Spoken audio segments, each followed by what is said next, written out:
It's been more than 5 years since I launched my original video of my product review nitong AIA Critical Protect 100. And back then, I said that this is one of the best, if not the best, critical illness coverages out there, one of the best health insurance options out there.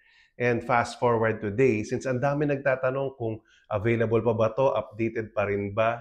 So I thought of making an updated version of this video. So for today, let's have an updated product review of AIA Critical Protect 100. And yes, this is still one of the best critical illness coverage options or health insurance options that you can find, especially here in the Philippines. So si AIA Critical Protect, it's a whole life insurance. So hindi siya VUL, it's not for investment. Ang main purpose niya is protection. Tapos meron siyang guaranteed cash value. And ang mga whole life plans, mga traditional life insurance plans, ang gusto ko sa kanila, meron silang tatlong non-forfeiture options. First, may cash surrender value. So yung cash surrender value, should you decide to stop paying or withdrawin na yung plan, kung ano man yung nandun sa cash surrendered value, guaranteed na yun. Hindi yan nagpa-fluctuate, nakikita pa, tataas, hindi na rin liliit pa. Right? But usually, it's lower than what you paid for, especially sa first 20 years of the plan.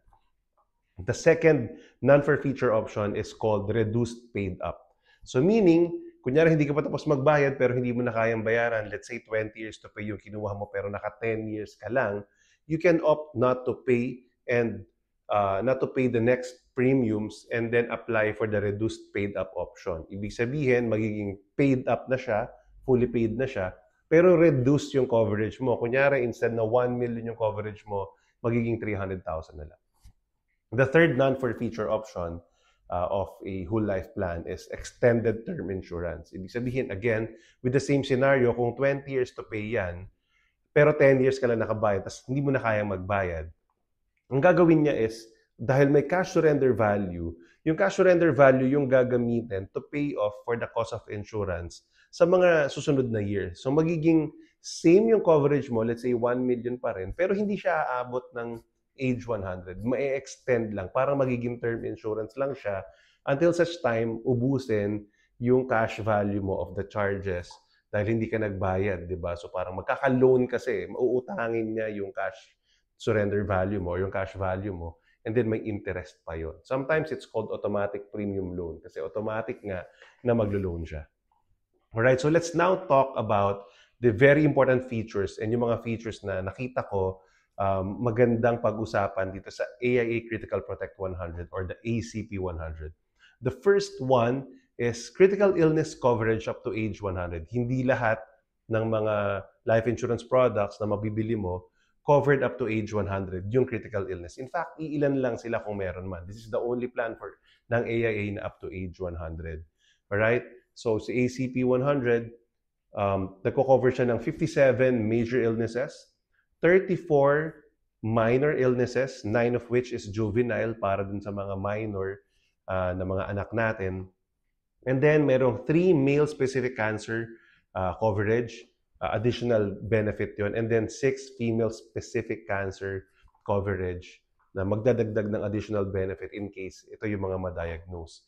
And then, it advances 25% for minor critical illness diagnosis. So, kunyari, minor lang yung sakit pero na-diagnose ka agad, mag-a-advance ng 25% ng coverage mo, which helps you na gumaling ka agad.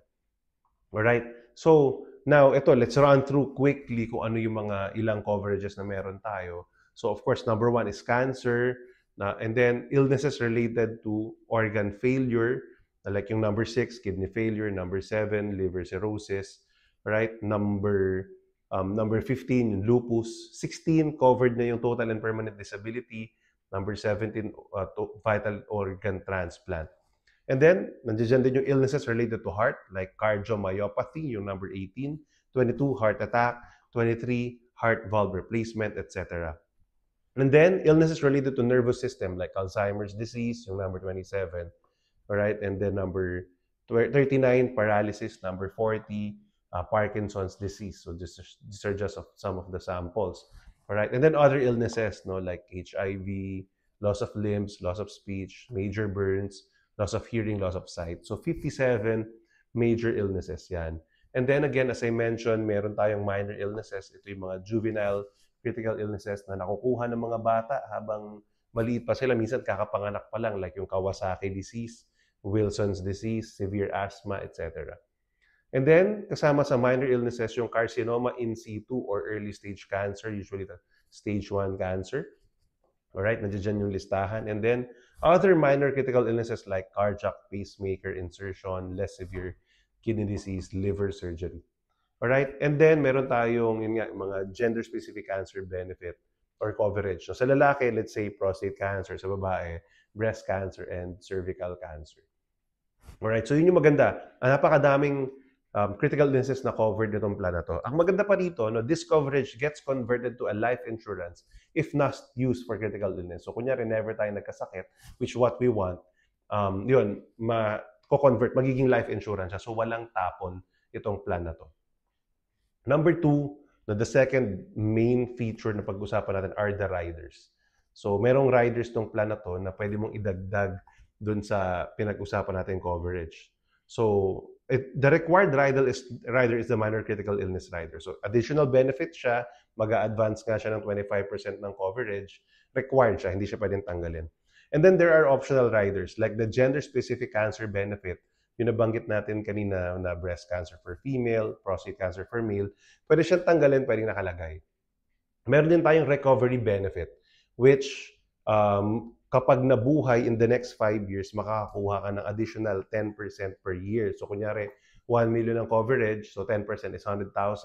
For the next 5 years, habang buhay yung nagkasakit, makakakuha ka to help you in your recovery. So, optional din yon. Alright, for the next 5 years yun. So, 500,000 additional from the 1 million.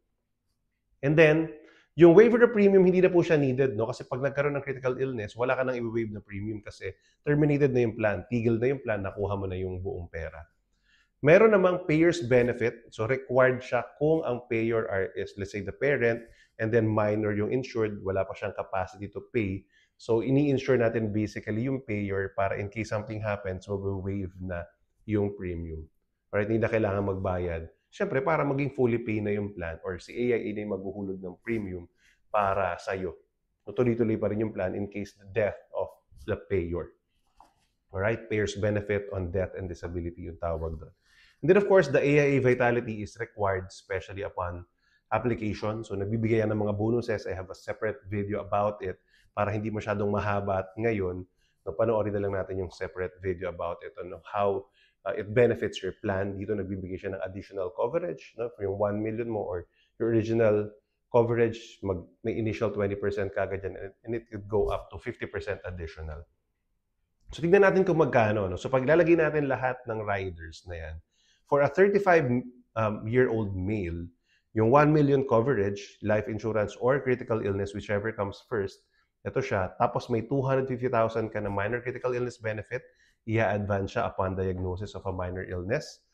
May gender-specific cancer benefit, which is 500,000 or half of the face amount. And then additional 500,000 yung recovery benefit or 100,000 every year for the next 5 years. All in all, including the Vitality membership fee, it's only 39,777.50. Kung aalisin mo yung mga riders, kasi optional nga yung mga riders na yun, no? Kung aalisin mo yung mga riders, for the same age, for the same 35-year-old male, 28,882.50 siya. So yun yung effect ng riders. Pwedeng pumili ka lang ng isang rider, pwedeng dalawang rider, pwedeng wala yung mga optional riders, yung required lang. Alright? The third feature or thing that maganda pag-usapan is yung cash surrender value. Since this is a whole life plan, meron siyang cash surrender value. So if you would look at this illustration, alright, 20 years to pay, for example. No? So, ika-20th year, kung makikita mo dyan, hinighlight ko na, meron tayong guaranteed cash surrender value na 412,250. So now, if you decide, let's say at age 55, kailangan mo ng pera. Kahit fully paid ka na, kailangan mo ng pera, you withdraw it. Makakakuha ka, guaranteed, 412,000. So yes, ang binayad mo, 38,000, 39,000 times 20, that's about 780,000. Ang babalik sa'yo, 412, more than half. Pero kumbaga, take note, in-insure ka ng company, sumugal yung company sa'yo the first 20 years. So basically, yun yung benefit ng cash surrender value just in case you need to withdraw. For me, dapat ito, last option mo to, or emergency fund, i-treat mo siya ng emergency fund. Talagang pag walang-wala ka nang ma-withdraw, yan, tandaan mo may savings ka rin dito sa insurance mo. But then again, ang purpose itong insurance na to, hindi para withdrawin, kung hindi para i-cover ka for critical illness up to age 100. So just in case lang, at least alam mo. Fourth thing na pag-usapan natin, yung premium payment options, yung minimum and maximum coverages, and then yung issue age. So pwede itong annual, semi-annual, quarterly, and monthly. Meron nga lang modal premium. So ibig sabihin, discounted pag annual. Pinakamura pag annual option. Minimum coverage is 1 million. Then the maximum coverage per issuance is 10 million sa adult, 3 million kapag minors. So isa to sa very few critical illnesses na pwede mong kuhanan yung minors kasi yung iba dapat 18 and above. So dito from age 0 to 65 pwedeng kumuha. 20 years to pay kapag hanggang age 55. Pag 56 to 65, 10 years to pay na lang. So syempre mas mahal na ng konti yung premium doon. So I want to show you kung may anak ka na age 1, let's say age 1 male, ilagay natin lahat ng rider. No? So face amount is 1 million, life insurance and critical illness, whichever comes first. Minor critical illness, 250,000. Gender-specific cancer benefit, 500,000. Naglagay tayo ng recovery benefit, 500,000. And then may payer's benefit on death and disability rider din. No? So in case of death of the payer or maging totally and permanently disabled ang payer, mag-waive na yung premium. Alright? Lahat siya ang benefits na yan, 14,897.66 lang a year. Alright? The total coverage of potential benefits is 2 million. 1 million plus 500,000 and then 500,000. Right? Ang binayad mo lang, sabihin natin 15,000 times 20, it's only 300,000 for a coverage of 200,000. Diba? So, yan, pakikita ko sa inyo na yung annual niya, 14,897.66. Pag semi-annual, mas mahal ng konti. 7,895.76. Times 2 mo yan, mga 16,000 or 15,000 something. No? So, mahal ng konti. And then quarterly, 4,171. So times 4 mo yan, about 16,000. Alright? But, isang bayad mo palang covered ka na. Alright? And then, meron lang yung 90-day elimination period, itong product na to. So after 90 days, covered ka na. May waiting period lang just to clear off no, kung wala ba talaga tayong sakit na hindi na-declare. Alright? Pwede rin siyang 20 years, pwede rin siyang 10 years. So pakita ko sa inyo yung kapag female age 27. One of my clients, female age 27. So ito, usually inaalis ko pa for adults yung recovery benefit kasi medyo mahal. So ang nilalabay ko na optional rider yung gender-specific cancer benefit. So with this, 1 million life insurance and critical illness, whichever comes first, 250,000 na minor critical illness benefit, and then may 500,000 na gender-specific cancer benefit. All in all, including the vitality, is 25,865 lang. Alright? So, 25,000 a year lang no, for that. Of course, pag annual yun. And kung 10 years, hindi siya 25,000 times 2, which is 550,000, hindi ganon. Alright? So, pag 10 years to pay, with the same coverage, 47,415 lang. So, mas tipid ka ng konti. Alright? So, with the coverage of 1 million plus 500,000, alright, 47,415 times 10, it's only 474,000 yung binayad mo in 10 years. Tapos na yung plan, covered ka na up to age 100. Wala ka na kailangang isipin na mauubos ba yung account value parang VUL. Walang ganun dito. No? Dahil whole life plan ito, guaranteed to. Peace of mind talaga yung makukuha mo. Now, let's discuss kailan magandang kunin yung ACP 100. Para sa'yo ba siya? So, sino ba yung mga taong binabagayan ito? No? So, based on our review. Now, number one, if your priority is critical illness coverage, right, maganda ito. No? Kung talaga ang priority mo pang critical illness, yun ang idadagdagan. Ito yung plan. Kasi the life insurance basically is just like free siya in a way. No? Kasi magiging life insurance lang siya kung hindi ka naka-claim ng critical illness. So, mas mura yung binabayaran mo basically. Kasi hindi siya either or. Right? It's relatively cheaper. Basically, it's a critical illness plan. No? Maganda rin siya if you're looking for a complementary plan. Let's say meron kang na life insurance, meron kang other products na yun nga, covered ka na in terms of others, may VUL ka probably, And then you want to add, ang dami naming clients no, na kumuha nito, existing clients, na nagdagdag talaga because ACP is a very good complementary plan. Pang-complete siya ng product portfolio mo, pandagdag siya sa critical illness coverage, no? Kung let's say hanggang age 75 or 65 lang yung luma mong critical illness coverage. Alright?